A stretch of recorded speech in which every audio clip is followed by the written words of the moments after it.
Assalamualaikum warahmatullahi wabarakatuh, sahabat Detik Sumsel. Kembali saya Darwin Sarkowi bersama Anda. Dan kali ini sengaja kita kehadiran dua orang tamu cantik dan ganteng. Dua-duanya mahasiswa Universitas Sriwijaya dari Fakultas Hukum. Masih muda, semester 2 dan calon pengacara rencananya. Amin. Dan memang keduanya ini tergabung dalam organisasi namanya ALSA. Iya, betul. ALSA itu adalah ASEAN ASEAN Law Student Association. Apa itu? Ke Clarissa dulu. Clarissa ya. Oh ya, saya bersama betul. Clarissa dan Daryl. Ya, silakan Clarissa. Jadi sebenarnya ALSA itu kan itu sebenarnya tuh banyak dari beberapa negara, seperti namanya ASEAN gitu kan. Oh. Jadi salah satu lokal chapternya tuh di Universitas Sriwijaya gitu. Nah, jadi dia tuh ada beberapa tingkatan kayak lokal chapter, national chapter dan itu. Jadi Lanjut ya. Silakan, Daryl, Oke. coba. ALSA itu tuh sebenarnya organisasi perkumpulan mahasiswa hukum tingkat Asia itu jadi sudah ada sejak tahun 80-an akhir. Itu berkembang terus jadi ALSA Indonesia. Itu awalnya ada ALSA di Universitas Indonesia, kemudian ada didirikan di Unsri pada tahun 2001 waktu itu. Jadi di ALSA LC Unsri itu jadi bukan hanya sekedar perkumpulan mahasiswa hukum aja, Kak. Jadi di situ Berarti ada bukan hanya fakultas hukum. hanya fakultas hukum, cuman di situ bukan hanya sekedar perkumpulan aja. Jadi di situ ada program kerja yang ICT, ada yang kepenulisan hukum, ada yang lomba-lomba hukum, dan ada yang humas dan lain-lain dan internal gitu. Jadi banyak program kerjanya gitu. Jadi tidak hanya dalam fokus dalam satu bidang saja. Jadi di ALSA itu bisa kita mengembangkan diri kita sesuai minat bakat kita gitu. Humas. Iya. Humas itu si Vika. Iya. Ada Vika Iya. di situ. Oke, gitu. Semuanya dipupuk di situ di Unsri. Iya. Betul. Oh, berarti kalau misalnya masalah hukumnya, Clarissa sudah sampai mana pahamnya tentang hukum? Karena sebenarnya kita masih sama-sama belajar juga ya. Apalagi Risa sendiri baru semester 2. Jadi kalau misalnya sejauh mana ya mungkin masih ya menengah-menengah. Oh, menengah-menengah. Iya. Menengah-menengahnya di mana menengahnya? Gimana ya jawabannya? Amar ya. Jadi kita ini masih baru, jadi masih baru ke dasar-dasar hukumnya. Terus karena kita walaupun di kampus kita memang masih dasar, cuman di ALSA nih ada kita disalurin, kita jadi bisa belajar tentang kepenulisan hukum. Jadi itu tuh belum dipelajari secara lebih jelas lagi di perkuliahan, tapi udah kami pelajarin di ALSA. Baru teori-teorinya ya lebih Di banyak kuliah ya. di teori-teori. Kalau di ALSA ini kita tuh ke prakteknya gitu. Oh, langsung ke acara ada ya, langsung bisa ya. Terus dari praktiknya itu bikin tulisan-tulisan itu, misalnya bikin untuk tulisan bantuan hukum. Makanya kami di sini dari ALSA Legal Aid Team itu kami dari tim bantuan hukumnya, jadi ya gitu ngasih bantuan hukum. Sudah bantuan hukum ya, belum kelar kuliahnya sudah bantuan hukum. Boleh, Iya, semangat benar. ya. Boleh lah. Memang cita-citanya pengen jadi ini pengacara rencana. Ya. Kalau misalnya Clarissa. itu boleh. Boleh. Kalau nggak dari nolak. gimana Dil? Kalau dari Dela sendiri masih meraba-meraba, Oh, cuman meraba-raba ya. kayaknya pengacara menarik juga. Biasanya kalau dari hukum ini banyak yang jadi artis banyak. Kemana-mana ya. Kemana-mana ya. Banyak artis, Iya. banyak juga bintang film, orang-orang tokoh hebat ya. Benar, hukum benar. ini kan. Kalau dari Unsri siapa sih hukumnya, tokoh hukum yang hebat itu? Ini yang paling terkenal itu pernah menjadi dekan di FH Unsri itu Prof. Amzulian Rifai. Oh, Pak Amzulian. Ya, Ketua siap, Komisi siap. Yudisial. Benar-benar Amzulian Rifai. Narasumber saya itu. Oh. Dan cukup hebat Bapak itu. Hebat sekali. Oh, hebat sekali. Vika juga pengen seperti Pak Amzulian. Clarissa. Oh, Clarissa, Vika di sini. Clarissa pengen seperti Pak Amzulian atau pengen seperti apa? Atau pengen seperti Hotman Paris? Wah, kalau misalnya dijabah ya boleh banget. Gitu. Berarti ingin semua gitu ya. Yang Oke, kita hebat-hebat kembali gitu. ke ALSA. Iya. ALSA itu apa sih? Kepengennya seperti apa? Gimana Pak maksudnya? ALSA itu apa? Atau kepengennya seperti apa? Jadi ALSA itu kan seperti yang udah saya bilang tadi, kalau misalnya dia itu kan organisasi perkumpulan mahasiswa hukum, tapi di situ bukan cuman sekedar perkumpulan, jadi banyak yang dikerjain. Jadi untuk kali ini kami dari Legal Aid Team itu kami tuh menjalankan program kerja keakademikan. Oh, khusus keakademikan dulu. Kami jadi di situ tuh ada banyak divisi. Oh. Kebetulan kami, aku Daryl sama Clarisha itu di bidang akademik. Jadi kami tugasnya tuh ya bikin penulisan-penulisan hukum, keakademikan, misalnya ikut lomba-lomba yang berkaitan dengan hukum kayak gitu. Kalau keakademikan lebih ke pelajaran ya, mata kuliah. Jadi lebih ke legal skill-nya. Legal skillnya. Jadi implementasi dari teori-teori yang sudah kami pelajarin itu kami praktiknya di sini. Oh. Contohnya seperti apa, Ril? Misalnya belajarnya masalah hukum di kampus. Oke.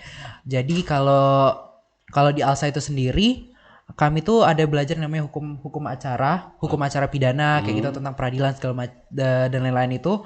Dan di ALSA itu tuh kita ada yang namanya moot court. Apa itu? Moot court itu peradilan semu.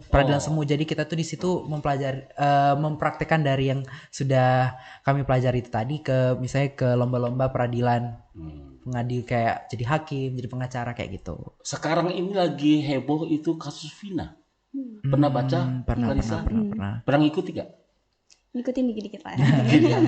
Oke, kasus Vina itu heboh di Indonesia, bahkan internasional kasusnya itu, karena di sana ikut juga kabarnya, ikut juga petinggi Polri di dalamnya, katanya.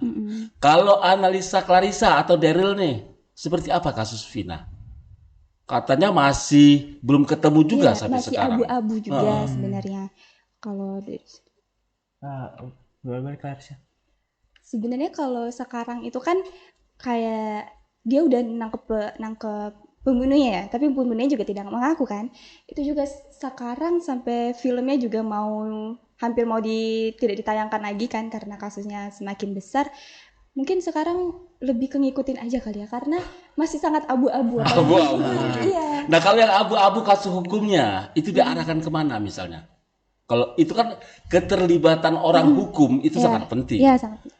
Nah, kemana kira-kira kasus Vina itu diarahkan? Ini apakah hanya sekedar untuk mengalihkan isu yang lebih besar saja, kalau menurut Daryl atau Clarissa, atau gimana? Atau memang murni kasus hukum yang akan dikeluarkan, yang akan diperbaiki misalnya? Jadi kalau dari pandangan Daryl sendiri, kalau itu tuh ya pasti itu tuh permasalahan hukum kan, kasus pembunuhan. Dan kalau Daryl rasa sih kalau itu tuh terjadi tuh karena adanya kurangnya masalah ini jadi sedikit tenggelam gitu ya, jadi nggak terlalu diekspos bener kan sama masyarakat pas awal-awal itu kemarin, tidak ada kejelasan itu. Kalau dirasa itu karena ada kurangnya literasi hukum. Jadi di situ perlu adanya yang namanya kita tuh sebagai mahasiswa hukum tuh punya tanggung jawab gitu untuk karena kita sudah mempelajari teori-teori tentang hukum, tentu kami memberikan pendapat nih, bantuan lah ibaratnya tuh. Bantuan itu dalam artian misalnya, oh itu seharusnya tuh kita tuh kayak gini. Clarissa, kok Vina nggak bisa selesai ya kasusnya ya? Mengapa menurut Clarissa?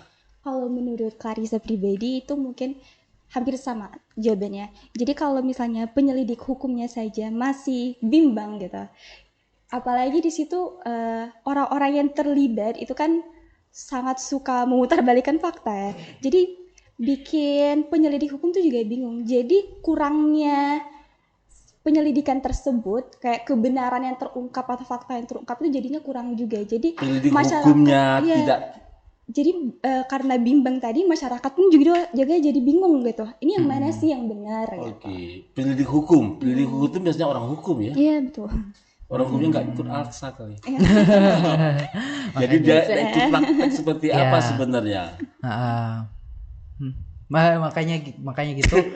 Di sini kami dari ALSA itu makanya berusaha untuk sebisa mungkin itu kami untuk isu-isu yang paling relevan kayak gini, makanya kami tuh di sini sebagai mahasiswa ya punya tanggung jawab kontrol terhadap isu-isu yang sedang terjadi. Jadi kami nih di sini, kami dari Legal Aid Team itu makanya bikin agar tidak terjadi kasus-kasus serupa akibat dari kebingungan ketidakpastian kayak gitu. Makanya kami di sini Legal Aid Team itu memberikan bantuan ke masyarakat dalam bentuk misalnya kami bikin stand pertanyaan. Terus karena di sini teknologi semakin berkembang, jadi kami memanfaatkan teknologi gitu untuk dalam memberikan bantuan hukum. Jadi orang itu bisa nanya ke kami, Bisa pakai WA saja ya. Iya, bisa boleh. Oke, Clarissa atau Daryl, kasus hukum itu bukan hanya sekarang ya yang jadi abu-abu, banyak sekali. Peran polisi itu menjadi penting harusnya. Iya, betul. Tapi tiba-tiba orang yang berkaitan dengan hukum itu malah yang bikin kabur. Apakah ini menjadi salah satu pendidikan di fakultas hukum? Bikinnya kabur kasus misalnya. Kaburnya menjadi abu-abu seperti Clarissa tadi, seperti itu Clarissa. Apakah ada pelajaran bikin kasus jadi abu-abu? Kalau pelajaran tentunya tidak. Tetapi dari kami sendiri, itu kami sering banget ya kita bikin esai dan lain-lain tentang aparatur negara lah ya. Itu kami juga sering bahas banget. Kalau misalnya penegak hukum di Indonesia ini emang tidak sesuai dengan kewenangan yang ada gitu. Nah jadi kalau masalah bahas sesuai nggak dengan pelajaran di hukum tentunya tidak, tapi teori tidak sesuai dengan praktisnya pastinya. Jadi makanya di sini kami juga sebagai mahasiswa hukum pengennya menegakkan keadilan di Indonesia, salah satunya dengan tergabung di ALSA Legal Aid Team ini yang pengen kayak membantu dan membuka pemahaman masyarakat gitu. Jadi kayak kalau misalnya ada konsultasi tentang permasalahan atau isu hukum yang relevan, mungkin kami membantu sebagai mahasiswa hukum juga kayak kami research, jadi kami membantu masyarakat kayak bagaimana sih yang benarnya menurut pandangan hukum tuh bagaimana gitu. Jadi jangan nelan mentah-mentah lah intinya. Oke, gitu. Kasus Vina itu malah sudah ditelan mentah oleh masyarakat. Iya, makanya karena pembunuhnya katanya sudah banyak pembunuh yang kira-kira jadi tersangka. Tadi baru saja aku nonton podcast di luar terkait dengan kasus Vina menghadirkan ibunya. Sampai sekarang si Peggy itu ternyata hanya orang yang dituduh saja sebagai pembunuh. Belum ketemu juga ternyata pembunuh utamanya. Kalau menurut Clarissa atau Daryl, apakah memang seperti itukah hukum di Indonesia? Dibikin kabur dulu, tidak sesuai dulu. Apakah memang dalam pelajaran hukum? Karena kebetulan masih belajar di awal ya, fakultas 2, masih semester 2. Kalau di awal fakultas hukum itu kita sudah diajari bahwa kita tuh harus mencari orang yang benar-benar tepat untuk dituduh sebagai pembunuh misalnya. Oke, kalau misalnya balik-balik ke pembelajaran, pastinya kami masih belajar pengantar lah ya, pengantar. Jadi teori-teori yang kami bahas ya sesuai seperti itu. Jadi kita harus mencari yang mana yang benar, yang mana yang fakta. Tapi balik lagi ke praktisnya tidak sesuai seperti itu. Dan apalagi kasus ini sebenarnya agak rumit mungkin bisa dibilang. Jadi menemukan pembunuhnya pun mungkin tidak semudah itu juga. Jadi tidak sepenuhnya salah penyelidik, tapi mungkin mereka sedang berusaha semaksimal mungkin, tapi memang banyak sekali kendala pada saat proses hukum yang terjadi gitu. Oke. Kalau kekuatan orang dalam, Clarissa, bagaimana pengaruh hukum terhadap kekuatan orang dalam? Oke. Agak sensitif ya. Kalau orang dalam itu sebenarnya banyak sekali kasus-kasus, apalagi kasus kemarin ya yang paling sangat membludak di Indonesia masalah itu. Jadi bingung sih. Jadi kami juga sering research sebenarnya tentang itu, apalagi kami sebagai mahasiswa hukum itu sering banget dibikin tugas semuanya itu minggu bahkan tentang itu, dan agak susah sih. Jadi kayak apa ya tuh kekuatan orang dalam ya kayak gitu. Jadi sebenarnya kalau secara teori yang kami pelajari itu tuh ya memang hukum itu sebagaimana mestinya, sebagaimana seharusnya. Jadi kalau menurut kami orang dalam itu tuh kayak faktor eksternal. Ada pengaruh dari politik, ada pengaruh dari ekonomi dan lain-lain. Jadi kalau kekuatan orang dalam itu ya aktor-aktor yang kuat lah dalam artian kuat gitu. Mereka tuh ya bisa saja mempengaruhi jalannya hukum di Indonesia. Tapi kalau berdasarkan teori itu tidak Salah sesuai. seharusnya ya. Salah seharusnya. Oke. Yang terakhir, menurut siapa aku lupa? Clarissa. Clarissa. Yang terakhir dari Alsa sendiri, seharusnya seperti apa hukum di Indonesia setelah ada Alsa dan tersebar di masyarakat Sumatera Selatan dan Palembang? Kalau seharusnya impian juga sebenarnya itu pastinya meningkatkan kualitas masyarakatnya lebih baik dari ALSA. Balik-balik ke kami ALSA Legal Aid Team yang fokusnya itu berdampak pada masyarakat karena kami juga 3 pilar ALSA ya. 3 pilar ALSA itu legally skilled. Legally skilled tuh punya skill terhadap hukum.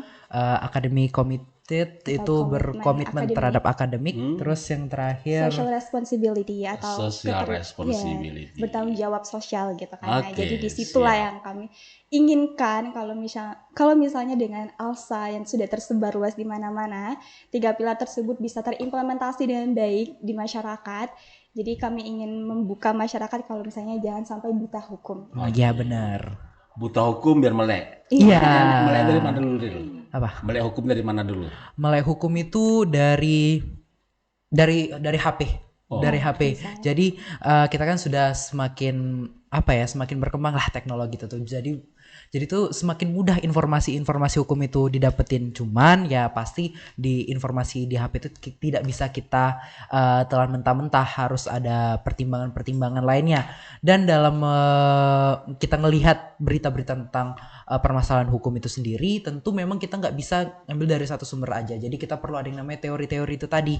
Dan dari teori-teori itu tadi tidak semua orang itu punya aksesnya. Maksudnya menerima secara langsung pelajaran-pelajaran hukum, teori-teori hukum, bagaimana hukum itu sebenarnya yang seharusnya dilakukan, yang memang bagaimana mestinya itu kan tidak semua orang. Jadi kami ini mahasiswa hukum mendapatkan kesempatan tersebut, jadi kami ini di sini membantu itu tadi melalui ALSA. Terima kasih Clarissa, Daryl, terima kasih. Semangat untuk ALSA. Ya, mudah-mudahan ALSA itu benar-benar memberikan bantuan hukum di masyarakat, terutama di Palembang dan Sumatera Selatan. Salam saya untuk semua yang ada di Fakultas Hukum Universitas Sriwijaya. Sukses untuk ALSA. Terima kasih. Clarissa sudah datang di Detik Sumsel. Daryl, terima kasih. Terima kasih. Vika, terima kasih sudah datang ke sini ya. Semuanya salam untuk teman-teman yang ada di Fakultas Hukum. Saya Dari Sarkawi, terima kasih sekali lagi. Wassalamualaikum warahmatullahi wabarakatuh.